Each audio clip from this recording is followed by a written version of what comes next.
धनतेरस। धनतेरस हमने लिखा है, धनतेरस का मतलब होता है अपने धन के 13 गुना वृद्धि की कामना के लिए इस पर्व को किया जाता है। तो मैं डॉक्टर गोपाल प्रसाद आप सबके सामने अपनी छोटी सी पहल सामान्य ज्ञान प्रतियोगिता आधारित कार्यक्रम में फिर से आज एक नई टॉपिक लेकर आया हूँ, जिसका नाम है हिंदू धर्म का महापर्व के बारे में महत्वपूर्ण जानकारी। हिंदू धर्म का महापर्व, महापर्व के नाम से क्या मतलब है, इसके बारे में पहले हम जानेंगे। तो महापर्व के अंतर्गत कुछ पर्व आते हैं जिनको सम्मिलित रूप में हम महापर्व के नाम से हम जानते हैं। तो हमने लिखा है कि यहाँ एक एरो मार्क दिया है और दिया है कि महापर्व के अंतर्गत कौन कौन से पर्व आते हैं। तो महापर्व में धनतेरस है, चतुर्दशी नरक है, दीपावली है, गोवर्धन पूजा है, भैया दूज है, चित्रगुप्त पूजा है और सूर्य षष्ठी व्रत है। ये सारे जो पर्व जो है जिसका सम्मिलित रूप जो है जिसको महापर्व के नाम से हम लोग जानते हैं। और यह पर्व जो है इस साल जो है अक्टूबर माह में मनाया जा रहा है और हिंदी कैलेंडर के अनुसार यह पर्व जो है कार्तिक मास के कृष्ण पक्ष के त्रयोदशी तिथि से शुरू होता है और इसका समापन जो है कार्तिक मास के शुक्ल पक्ष के सप्तमी तिथि को उगते हुए सूरज को अर्घ्य देते हुए इसका समापन माना जाता है और यह पर्व समाप्त हो जाता है। तो ये सारे पर्व जो है, इन पर्वों के बारे में हम जानेंगे और ये सारे पर्वों का सम्मिलित रूप जो है जिसको हम लोग महापर्व के नाम से हम लोग जानते हैं। तो पहला हमारा जो टॉपिक जो है जिसमें हमने लिखा है कि महापर्व की शुरुआत कब होती है। तो महापर्व की शुरुआत जो है इस साल जो है 22/10/2022 से इसकी शुरुआत हो रही है और उस दिन जो है कार्तिक मास कृष्ण पक्ष के त्रयोदशी तिथि उस दिन पड़ता है। उस दिन कार्तिक मास के कृष्ण पक्ष के त्रयोदशी तिथि उस दिन पड़ता है और उसी दिन जो है धनतेरस मनाया जाता है। और इस साल धनतेरस जो है शनिवार को मनाया जा रहा है और उस दिन से इस महापर्व की शुरुआत हो जाती है। और समाप्त कब होता है तो 31/10/2022 के कार्तिक मास के शुक्ल पक्ष की सप्तमी तिथि के दिन जो है हम उगते हुए सूर्य को अर्घ्य देते हैं और अर्घ्य देकर उस पर्व का समापन हम करते हैं। अगला जो है हमारा धनतेरस। धनतेरस हमने लिखा है, धनतेरस का मतलब होता है अपने धन के 13 गुना वृद्धि की कामना के लिए इस पर्व को किया जाता है। तो इस पर्व में जो हम लोग को काम करना होता है जो शुभ का सूचक माना जाता है, इसमें जो है सोना चांदी और बर्तन खरीदना जो है शुभ माना जाता है। सोना चांदी और बर्तन खरीदना शुभ माना जाता है और इसी कामना से हम इन चीज़ों को खरीदते हैं कि इन चीज़ों में 13 गुना वृद्धि जरूर होगी और इसी कामना के अनुसार उस बर्तन और सोने चांदी को हम खरीदते हैं। और यह पर्व कब मनाया जाता है तो कार्तिक मास के कृष्ण पक्ष के त्रयोदशी तिथि को इस पर्व को मनाया जाता है। और इस पर्व मनाने के पीछे क्या कारण है? कारण यह है कि भगवान विष्णु के 12वें अवतार धन्वंतरी, भगवान विष्णु के जो 12वें अवतार जो है जिसका नाम है धन्वंतरी, और धन्वंतरी जो थे वे समुद्र मंथन के समय अपने हाथों में अमृत कलश लेकर प्रकट हुए, जिससे वह लोगों को सुख समृद्धि और स्वास्थ्य दे सकें। और इसी कामना से इस पर्व को हम मनाते आते हैं और मनाते रहेंगे। तो इस पर्व के जो भगवान जो है जिनका नाम है धन्वंतरी, भगवान धन्वंतरी जो थे वे विश्व के महान शल्य चिकित्सक माने जाते थे और उन्हीं की देन है कि आज शल्य चिकित्सक जो है इतनी आगे बढ़ चुकी है। अगला जो है जिसका नाम है नरक चतुर्दशी, का नाम है नरक चतुर्दशी, जिसको छोटी दीपावली के नाम से जानते हैं। और छोटी दीपावली क्यों मनाई जाती है? क्योंकि जो मृत्यु के देवता जो हैं जिनका नाम है यमराज के द्वारा अकाल मृत्यु के भय को दूर करने के लिए, अकाल मृत्यु के भय को दूर करने के लिए इस पर्व को मनाया जाता है। और इस पर्व को कब मनाया जाता है?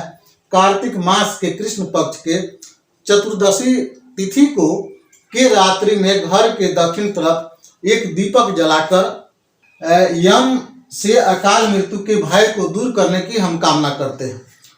जब सारे लोग सोने चले जाते हैं छोटी दीपावली के दिन, तो हम अपने घर के दक्षिण तरफ एक दीप जलाते हैं और दीप जलाते हुए मृत्यु के देवता यम से यह कामना करते हैं कि हमारे घर परिवार में किसी की मृत्यु अकाल मृत्यु से न हो, और इसी कामना के अनुसार इस पर्व को मनाया जाता है। अगला पर्व जो है जिसका नाम है दीपावली। दीपावली जो पर्व जो है जिसमें यह उसके नाम कई है। अंधकार से प्रकाश की ओर जाने का अर्थ जो है दीपावली है। स्वच्छता का त्योहार जो है दीपावली है। और अगला जो है प्रमुख जो कारण है, मर्यादा पुरुषोत्तम श्री राम द्वारा लंका के राजा रावण का वध कर अयोध्या पहुंचने पर स्वागत के रूप में कार्तिक मास के कृष्ण पक्ष की अमावस्या को दीप जलाकर उनकी स्वागत की गई। और उसी वही परंपरा जो है आज भी यह परंपरा चल रही है। हम ऐसा मानते हैं कि हमारे घर जो है श्री राम प्रभु आने वाले हैं और उन्हीं के स्वागत में हम अपने घरों के आसपास घरों में दीप जलाकर उनका स्वागत करते हैं। और साथ ही साथ अपने घरों की सुख समृद्धि और स्वास्थ्य लाभ के लिए हम लक्ष्मी और गणेश की पूजा करते हैं कि हमारे घर में सुख समृद्धि बनी रहे, सारे लोग स्वस्थ रहें। इसी कामना से हम गणेश और लक्ष्मी की पूजा करते हैं और दीपावली का पर्व मनाते हैं। अगला जो है गोवर्धन पूजा। गोवर्धन पूजा का नाम जो है अन्नकूट पूजा भी है। और इस पूजा की शुरुआत जो है इंद्र जो भगवान जो है वह बारिश के भगवान है और उन्हें एक बार ब्रजवासियों के द्वारा किसी बात से दुख लगी और वे उस दुख के वजह से ब्रजवासियों पर 7 दिनों तक मूसलाधार बारिश वे कराते रहे, जिससे वहाँ के लोग जो थे त्राही इमाम कर रहे थे। और इसी दौरान भगवान कृष्ण ने उनकी रक्षा के लिए गोवर्धन पर्वत को अपने अंगुली पर उठाकर सबकी उन्होंने रक्षा की।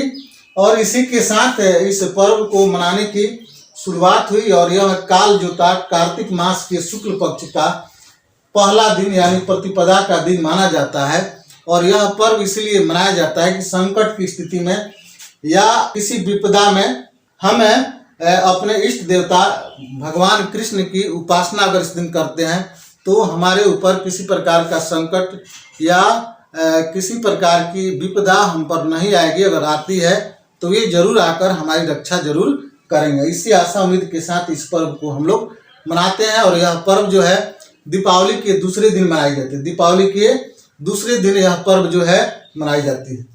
अगला पर्व जो है जिसका नाम है भैया दूज। भैया दूज पर्व जो है यह पर्व जो है भाई बहन के प्रेम के प्रतीक है।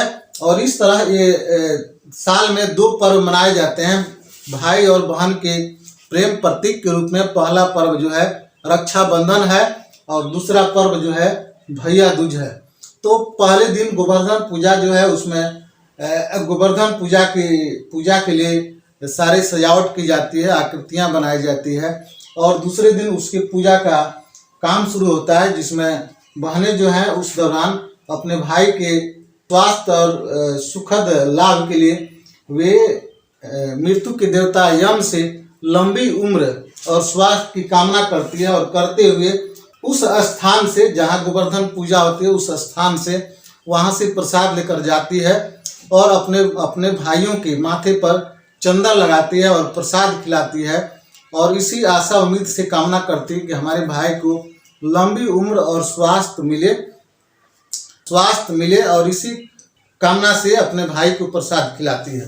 तो यही कारण था कि आज भी इस पर्व को मनाया जा रहा है। और यह पर्व जो है कार्तिक मास के शुक्ल पक्ष के द्वितीय तिथि को यह पर्व जो है मनाई जाती है। अगला जो है चित्रगुप्त पूजा। चित्रगुप्त पूजा की ब्रैकेट में हमने लिखा है बुद्धि बाणी लेखनी के स्वामी। बुद्धि बाणी और लेखनी के स्वामी जो हैं उनके प्रसन्न करने के लिए चित्रगुप्त पूजा की जाती है। और भगवान चित्रगुप्त जो है वे कौन है? तो भगवान चित्रगुप्त जो हैं यमराज के सहायक हैं कायस्थ कुल के वंशज हैं और मानव कर्मों के विधाता हैं। लेखा जोखा रखते हैं कि मानव कितना अच्छा कर्म किया और कितना गलत कर्म किया और किस कर्म के एवज में उसको कौन सी सजा देनी है। इसकी सारी डिटेल जो है चित्रगुप्त भगवान अपने रजिस्टर में रखते हैं। उनको प्रसन्न करने के लिए कलम दवात के साथ उनकी पूजा की जाती है। कब पूजा की जाती है? कार्तिक मास के शुक्ल पक्ष के द्वितीय तिथि को इनकी पूजा की जाती है। किनकी पूजा की जाती है? तो भगवान चित्रगुप्त की पूजा की जाती है। चित्रगुप्त भगवान कौन है? तो यमराज के सहायक हैं और मानव कर्मों के ये जो है विधाता है, लेखा जोखा रखते हैं और इनको खुश करने के लिए कलम दवात के साथ कार्तिक मास के शुक्ल पक्ष के द्वितीय तिथि को इनकी पूजा की जाती है। अगला जो है, जो लास्ट पर्व जो है जिसका नाम है छठ, या और ब्रैकेट में लिखे हैं सूर्य षष्ठी व्रत। क्या नाम है? सूर्य षष्ठी व्रत। इस व्रत का व्रत जो है घर और परिवार के सुख समृद्धि अच्छे स्वास्थ्य की कामना के लिए इस व्रत को 4 दिनों तक किया जाता है। कितने दिनों का यह व्रत है? 4 दिनों का व्रत है, जिसकी शुरुआत कार्तिक मास के शुक्ल पक्ष के चतुर्थी तिथि से लेकर सप्तमी तक इस पर्व को किया जाता है और यह पर्व सप्तमी के दिन उगते हुए सूर्य को अर्घ्य देकर इस पर्व की समाप्ति की जाती है, जिसमें भगवान सूर्य की उपासना के लिए 36 घंटे का उपवास रखा जाता है और उपवास रहकर नदी के किनारे इस पर्व को किया जाता है। नदी के किनारे जब पहले दिन जब नदी के किनारे संध्या कालीन जब जाया जाता है तो डूबते हुए सूर्य को अर्घ्य दिया जाता है और दूसरे दिन जब हम सुबह में जाते हैं तो उस समय उगते हुए सूर्य को अर्घ्य देकर इस पर्व की समाप्ति हम करते हैं। एक ऐसा क्वेश्चन भी आता है कि कौन सा ऐसा पर्व है जिस पर्व में हम डूबते हुए सूर्य को अर्घ्य देते हैं? तो वह पर्व जो है छठ है। तो पहले दिन जो है, पहले दिन जो लोग भी छठ का व्रत करते हैं वे सेंधा नमक, चावल, लौकी और दाल जो है उसको प्रसाद के रूप में ग्रहण करते हैं और उसके दूसरे दिन जो है पूरे दिन उपवास रहते हैं और शाम को फिर खरना प्रसाद के रूप में लेते हैं और लेने के बाद दूसरे दिन पूरी दिन जो है उपवास रहते हैं और संध्या कालीन नदी के किनारे छठ की प्रतिमा के पास जाते हैं और छठ से संबंधित वहाँ गीत गाते हैं, कथा सुनते हैं और जब सूर्य अस्त होने लगता है तो उस समय वह सूर्य भगवान को अर्घ्य देते हैं और घर चले आते हैं। फिर दूसरे दिन सुबह जाते हैं और उगते हुए सूर्य को अर्घ्य देकर इस पर्व का समापन करते हैं। तो यह पर्व जो है साल में 2 बार मनाया जाता है। एक जो है चैत में मनाया जाता है और दूसरा जो है कार्तिक में मनाया जाता है। ये दोनों पर्व जो है बहुत ही हिंदू धर्म के लिए बहुत ही महान पर्व है। तो ये हमारे पर्व की बात हो गई और नीचे हम जानेंगे कि आखिर जो हमारे जो इष्ट देवता हैं, जो भगवान जो हैं, ये किस किस कला के विशेषज्ञ हैं, किस किस कला के लिए या कामना के लिए हम इनकी पूजा करते हैं, इनकी उपासना करते हैं। तो हमने पहला लिखा है कि महान शल्य चिकित्सक कौन थे जिनकी हम पूजा करते हैं? तो ये जो है भगवान धन्वंतरी। क्या नाम है? भगवान धन्वंतरी जो है ये महान शल्य चिकित्सक के रूप में थे, जिन्होंने समुद्र मंथन पर अमृत कलश लेकर ये प्रकट हुए और ये जो थे ये महान शल्य चिकित्सक के रूप में ये थे। अगला जो है धन के देवता कौन है? तो धन के देवता भगवान कुबेर को माना जाता है। अगला जो है धन की देवी किनको कहते हैं? तो माता लक्ष्मी को धन की देवी कहते हैं। बुद्धि के देवता कौन है? तो बुद्धि के देवता भगवान गणेश है। अगला जो है संकट या लाज बताने वाले देवता कौन है? तो भगवान कृष्ण है। बुद्धि, वाणी और लेखनी के स्वामी कौन है? तो चित्रगुप्त भगवान है या भगवान चित्रगुप्त है। और अगला जो है मृत्यु के देवता कौन है? तो मृत्यु के देवता जो है यमराज हैं या जिनको यम के नाम से भी जानते हैं और इनके सहायक जो है जिनका नाम है भगवान चित्रगुप्त। क्या नाम है? भगवान चित्रगुप्त। तो हमने आज की टॉपिक में हमने इतनी बातें जानी और ये हमारी भारतीय संस्कृति की बातें हैं। आप इससे भी हमारी जो भी ये जानकारियाँ जो है इससे भी आप अधिक जानकारियाँ आप जान सकते हैं। आप इससे संबंधित आप किताब पढ़ सकते हैं, आप इससे संबंधित अपने बड़ों से जानकारियाँ ले सकते हैं, इससे संबंधित आप अपने यूट्यूब से देख सकते हैं, पत्रिकाओं से जानकारियाँ हासिल आप कर सकते हैं। और हमें जानकारियाँ हासिल करनी चाहिए कि हमारी संस्कृति हमें क्या सिखलाती है। तो चलिए इसी के साथ हम अपनी वाणी को विराम देंगे। विराम देते हुए हम यही बात कहेंगे कि अगर हमारी यह वीडियो आपको अच्छी लगती है तो आप हमारे इस वीडियो को लाइक कीजिए, सब्सक्राइब कीजिए और बेल घंटी जरूर बजाइए। साथ ही साथ हम यह बात कहेंगे कि ज्ञान बांटने से ज्ञान बढ़ता है। आप कभी यह बात मत सोचिए कि हमारी बात अगर दूसरा विद्यार्थी जान जाएगा तो हमारी बातें कम हो जाएगी।